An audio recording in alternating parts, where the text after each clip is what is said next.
If you've ever Googled, Am I a Narcissistic Mom? This episode is for you.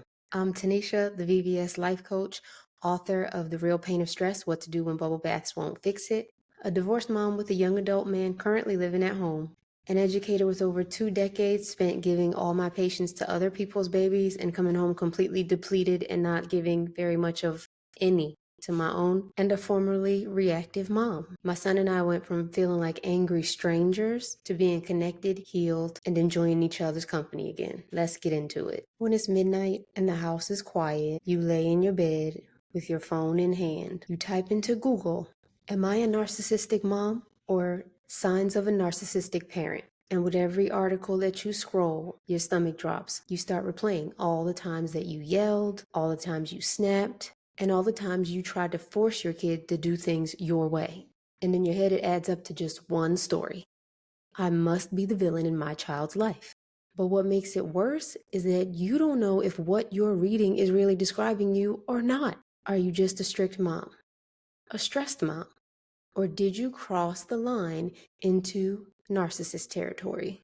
It's that confusion that eats at you because all you want is for your kids to love being around you, but you're scared that they're secretly counting down the days until they can leave. Let me make this clear. Most moms who ask this question are not narcissists. Narcissistic parenting is about manipulation, entitlement, and control, and it's intentional. What's happening with you is different. You are stressed. You feel like you've got nothing left to give, and you've been trying to make heads or tails out of your own life. Whether it's snapping, the bassy tone, or the criticism that you use to try to just get your kids to do what you need them to do, it can still hurt them, even if it didn't come from the same place as narcissism. And that's the root problem, not narcissism, stress.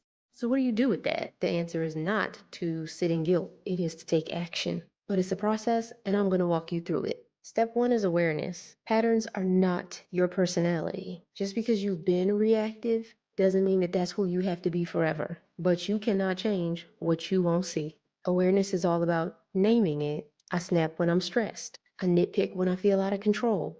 You're asking yourself, what's the pattern that keeps showing up? That's step one. Step two is acceptance. And this is the hard one. Acceptance means telling yourself the truth about where things really are, even when you wish it wasn't true. It's saying, yes, my stress has hurt my kid. Yes, my behavior created this distance. Yes, my reactions have done damage. But it's not about beating yourself up. It's about being brave enough to stop pretending that those things didn't happen or that it's not that bad. Because again, you cannot fix what you refuse to face. Your guiding question for acceptance is, what do you wish wasn't true, but is right now? On to step three, accountability. Guilt will keep you stuck in a shame loop.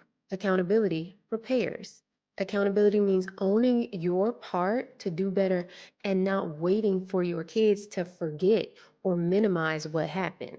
Ask yourself, what part of this are you holding on to even though it's not helping? And is it something that you can do something about? And then step four is all about doing it. You take action. Two things I teach moms are systems to lighten that mental load from constant decision making and an approach to communication that leads to real repair.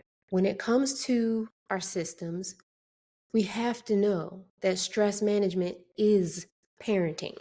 The way you handle your stress is the way you teach your kids to handle theirs. Your tone is going to set the emotional culture of your home. And I can't stress that enough because when I changed my tone, the entire vibe around my home changed.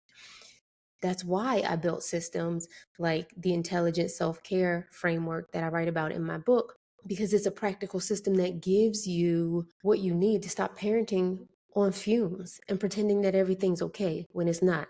And when it comes to conversations, I have a 3R communication system that involves recognizing the patterns that you have of communication, removing the obstacles that keep your kids from being able to really hear and connect with you, and then knowing what to say to help rebuild your connection. And so it helps you stop repeating the same old fights and start creating real connection. And then there is my baby, the 7 CEO systems that I teach inside the Legacy Changers Lounge. That helps you to move from exhausted and reactive to confident and respected and connected and in control of your home's culture. Repair can seem impossible when you are just filled with guilt, but it's never too late for you to change. It's absolutely possible when repair matters more to you than being right does. You don't have to get it perfect every time. What matters is being able to circle back and say to your kids, I know that what I did hurt you. It makes me sad because the last thing I ever want to do as your mom is hurt you. And in the future, when I feel myself getting to that point, I'll walk away so that I can calm down before I come back to you and tell you what I need. And then you back it up with different behavior. And that goes a lot further than saying sorry and expecting them to hold on to that like it's real deep. Because when you're hurt, sorry just seems like a pacifier. But when you own the impact of what you did, that's when people take you seriously. And then they're watching to see if your words match your actions. And that kind of repair can rebuild trust faster than years of therapy. It did for us. And that's not to discount the value of therapy, because we both had our therapists, and believe me, they were absolutely necessary, but they were a part of our individual healing journeys and not our reconnecting with each other. Your kids don't need you to be a flawless mom. They need you to care enough about their feelings to be willing to do the work for them to fix the damage. And that's your path forward. That's how you move from guilt into growth.